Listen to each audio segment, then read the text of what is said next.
Operation snow लेपर्डमध्ये शहीद पाटणच्या पिंपळोशीतील बाळकृष्ण निकम यांना जनसागराचा निरोप. सातारा जिल्ह्यातील पाटण तालुक्यातील पिंपळोशी गावचे सुपुत्र आणि भारतीय सैन्य दलातील जवान बाळकृष्ण विलास निकम यांना आज हजारो नागरिकांच्या उपस्थितीत अश्रुपूर्ण वातावरणात अखेरचा निरोप देण्यात आला. चीन सीमेवर कर्तव्य बजावत असताना ऑपरेशन स्नो लेपर्ड दरम्यान 120 इंजिनिअरिंग ग्रुपमध्ये कार्यरत असलेल्या जवान बाळकृष्ण निकम यांना वीरमरण आले. देशासाठी प्राण अर्पण करणाऱ्या या वीर जवानाला अखेरचा निरोप देताना संपूर्ण पाटण तालुका भावूक झाला. शहीद बाळकृष्ण निकम यांची पाटण शहरातून अंत्ययात्रा काढण्यात आली. यावेळी वीर जवान तुझे सलाम आणि शहीद जवान अमर रहे अशा घोषणांनी संपूर्ण परिसर दुमदुमून गेला.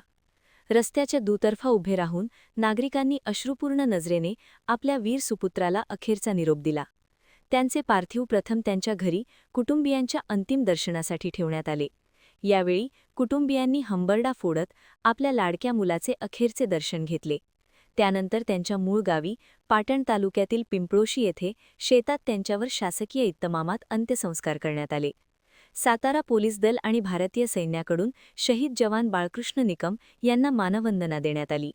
हजारोंच्या उपस्थितीत अश्रूंनी भरलेल्या डोळ्यांनी पाटण तालुक्याने आपल्या या शूर सुपुत्राला अखेरचा निरोप दिला.